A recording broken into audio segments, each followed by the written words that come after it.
Today on the Save It for Parts channel, we're investigating space trolls.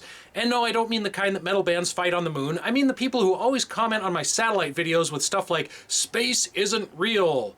Now apparently there's a subset of people out there who think the Earth is flat and sits on some elephants that sit on a beaver that sit on a 1998 Ford Fiesta that sits on an ice cream cone that's inside a giant fish that's being reeled in by a mystical space fishing crane. The little dude over there running the crane is Chuck Norris. Clearly this is the only cosmology that makes sense. According to fish cream cone truthers, what we call satellites are either fancy weather balloons, really tall towers, really tall giraffes, or very expensive birds. There's probably some crossover with the internet theory that birds are really government drones. To find out, I interviewed some birds. Hey, are you guys secretly government drones?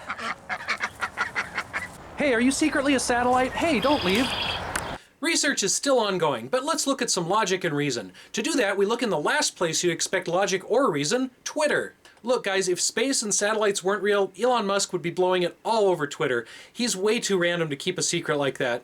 Likewise, certain political figures who love to disclose secrets on Twitter and other social media platforms would have blown this a long time ago. You know what I think is fake? Florida. I mean, are we really supposed to believe there's a state shaped like a that generates all the most insane newspaper headlines, gets destroyed by hurricanes every 6 months, and people supposedly still live there? Obviously Florida is a scam, and they didn't even try to make it sound believable. Now to be serious for a moment, it is kind of sad that there are people who have apparently never left a city, never seen the night sky for themselves, never seen satellites flying overhead, and never been curious enough to find out the truth. Apparently these people have never seen ships on the ocean, maybe have never even been to the ocean and noticed how things disappear over the horizon, and they've never noticed that satellite dishes point in different directions depending where you are in the world. Heck, you don't even have to cross the equator personally.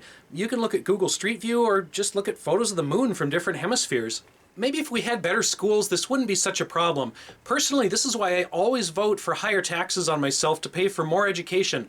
I don't even have kids, but I would like other people's kids to be a little smarter. I also blame the attention-grabbing social media titles whenever anyone sends up an actual weather balloon.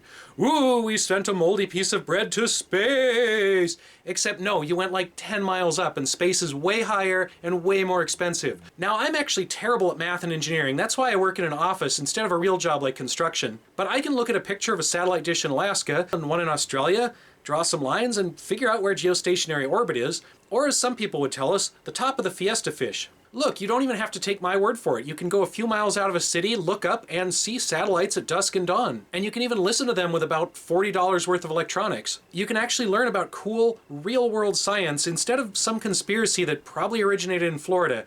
If Florida even exists, quit trolling YouTube about the giraffe bird Illuminati and go learn something fun. In conclusion, space is real, satellites are real, and Florida has yet to be proven.